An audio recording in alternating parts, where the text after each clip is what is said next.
Public. Interest. Public. Interest. Interest. Public interest. Interest. Public. Public interest. Public interest. Public interest. In the public interest. In the public interest. In the public interest. In the public interest. In the public interest. With Jim Sirianni. Hi, and welcome to another edition of In the Public Interest. My name is Jim Sirianni. I'm your host for this show this weekend, and we have another great show for you lined up. On this week's show, we are going to talk with the folks from Adventures in Caring. And Adventures in Caring is an organization that has been around actually for 30 years. In fact, they are celebrating their 30 years of service. The Adventures in Caring Foundation focuses on preserving the human element in healthcare. And on today's show, we will learn more about how that works, how it's done. One of the things we are focusing on in this week's show is the fact that first responders, nurses, and other healthcare workers care for us endlessly, but who cares for them when they need to be cared for after something like a tragedy or after going through a traumatic event. Last week we had a discussion about compassion in the midst of tragedies such as the IV shootings, and this week, in a way, we're going to continue that discussion, the discussion of compassion and how it relates to our first responders and healthcare givers, and also a new documentary training video that is coming out and that the public can view and touches on this very topic. With me in the studio today is Simon Fox, and he is the Executive Director of Adventures in Caring Foundation. And welcome to In the Public Interest, Simon. Thank you so much for joining me. Hello, Jim. Nice to have you. Good to be here. Really good to be here. So first of all, tell us a little bit about Adventures in Caring. First of all, how did it get started? And then how would we know about Adventures in Caring here locally? My wife began the program back in 1984. And it began by her having this idea. Well, she realized she'd been a patient herself a lot. She'd had cancer and she'd struggled throughout her life with various illnesses. And she realized that it's not just the physical part of the illness that's the challenge. It's also the emotional part, that you're often facing it alone. And pain itself is very isolating. So she had this idea, what if I walked in the hospital dressed as Raggedy Ann? And befriended the patients there. Okay. Yeah. And it was just an idea she had. Actually, she had it right after getting some very bad news that her cancer may have returned. And she wanted to turn that into something positive. So she reached out to the people who were also very sick. And she's a brilliant conversationalist and just has that gift of connecting with people who are very sick or injured or even dying. Just like a lot of gifted doctors or gifted nurses who just have that knack of putting you at ease and uplifting your spirits at a very difficult time. So that she was very good at that, and combined that with dressing in this safe character, Raggedy Ann, so that people could kind of let their hair down. Clearly, it's a non-medical conversation when you're dressed that way, and conveys a certain humility and innocence that is often not there in a medical environment that's highly and that's scientific. so sterile, too. Correct. Raggedy Ann, you think of very, soft and comforting and... Very, very much. You're often in a very, harsh, sterile environment, and here's this colorful, huggable character coming in the door, and it causes people to take a breath and, wow, what's going on here? Is it Halloween? Right. And actually, she began on Valentine's Day in 1984. So realizing that a lot of people in there needed some love.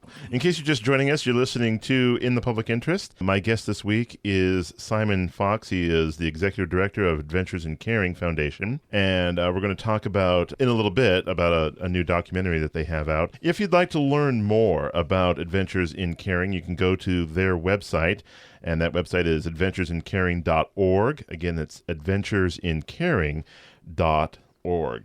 And then so Adventures in Caring started about 30 years ago, and then who actually goes into our hospitals, nursing homes, and hospices now? Is it still the same Raggedy Ann and Andy program, or is there more to that? It's the same program plus. Okay. Who goes in there? We have anywhere between 90 and 100 volunteers going in on a weekly basis. Just about all of them are students from UCSB who are undergraduate students who are looking at careers in healthcare. Right. Most of them pre-med. And so what the program has done is evolved from a volunteer program into a service learning program, where the service is still the volunteer part, but the students, through their volunteer activities, learn the skills of how do you convey compassion to someone who's very ill. Because they're going to become doctors, nurses, social workers, Right. pharmacists. And they realize that they're not going to learn the emotional maturity, the communication skill. It's not something that's usually taught at a university level. So we teach it to them. They combine it with their education in medical science. You get the best of both worlds. I gotcha. Okay. Now, does Adventures in Caring also work on a national or international level? We do. Our volunteer program is mostly local. I would say 95% of everything we do volunteer-wise is local. But because we had to develop this way of essentially teaching compassion. And by compassion, we mean compassion when the other person gets it that you care. So Okay. you can have nice, warm feelings in your own heart. That's great. But even better is when the other person realizes it. Okay. And it's that gift or that art of how do you communicate it from A to Communicate B From yourself to them. to the patient or whoever it might To be. the patient. And that's when compassion really is effective. It's when it goes to work. You'll actually see people change right before your very eyes. They'll take a deeper breath. They'll smile. Their coloring will change. Their shoulders will relax. There's blood pressure will change. Sure. All of these things. So that's when it goes to work. Okay. Now, compassion, the term compassion seems somewhat vague to some Right. people. You can be compassionate about something, but maybe you don't necessarily physically do anything about Right. something. So how do you make it concrete enough in order to teach it? Well, step one is make it visible. So you can actually show it in action. And that's both, obviously, the dressing up as Raggedy Ann and Andy make it quite visible. Right. But so does putting it on video. And that's why we chose video as a medium to teach these skills, because we can show it. We not by role-playing, actual real footage of nurses and doctors and volunteers interacting with real patients and showing those golden moments when that human connection is made. And then you can simply teach by pointing. It's like this. Oh, okay. And regardless of the name you put on it, kindness, compassion, communication skill, whatever you call it, people know what it is because they can see it and they can feel it. Right. So that's the first thing. And then we define it very carefully. We go back to the Latin root of the word, which is compati. And that means com means together or with, and pati means to suffer or to feel intensely. Oh, interesting. So it's Okay. the art of being with someone who is suffering. Right. And that's really the third form of compassion that people are used to thinking of. Mostly people think of compassion as giving to those who are in need and don't have, or doing for those who can't do it for themselves. We're this third form, which is the being with.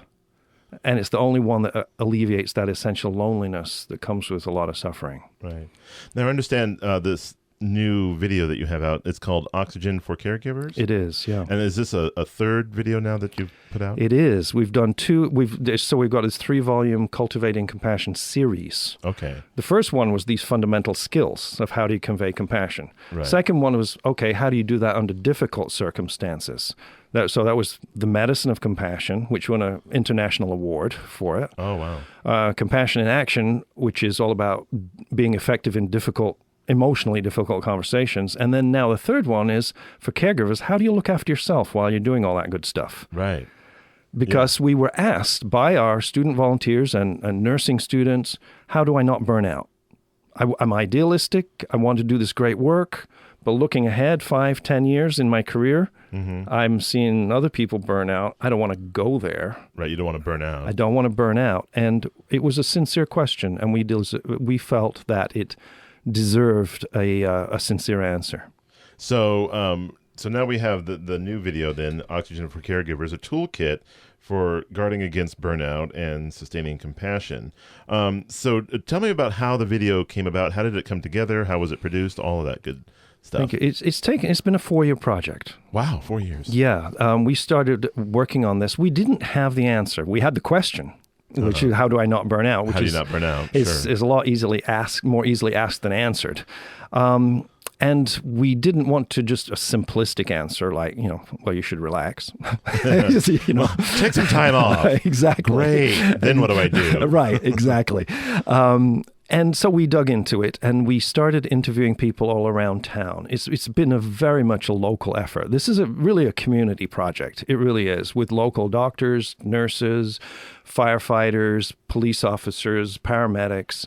They've all been involved in this, and they've been very good at coming forward and speaking candidly on camera about the struggles they face, but also what they put in place in order to protect themselves against burnout and compassion fatigue and vicarious trauma and the various aspects of it. What are some of the things that a caregiver, nurses, or first responders, for example, like the ones that had to deal with the shootings in Isla Vista, what are some of the things that they might go through after such a horrific event? You have something like that happen. It's a huge, explosive, figuratively speaking, event, and then it's over. Right. And so how do first responders and nurses, et cetera, continue after that?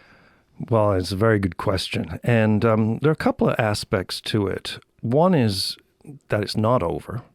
Okay. Because That's there's valid. the aftermath of it. Right. And so even today, there are nurses and family members looking after the people who are injured. Yes. Right? Still today, yes. Still today. And so that speaks to the aspect of it that is exhaustion. Mm-hmm. That compassion fatigue is a form of emotional exhaustion, where you've given and given and given and given and given and given for year in, year out, Right. and you're out. You've got no more to give. Right. So this is compassion. Not in that sense, you can actually run out of it. Sure. It's not just a personality trait. You can be even the best people, and actually the most caring and dedicated people are the ones who get compassion fatigue most. And so they're our best people, and we're in danger of losing them. So that's the exhaustion part. Then there's a traumatization part of having horrific images in your head and not being able to get rid of them. Right. And so they affect your sleep, and they affect your whole view of the world. It can become jaded. Police officers often run into this, where they've dealt with criminals so much that they're starting to think that everybody's one, or must be.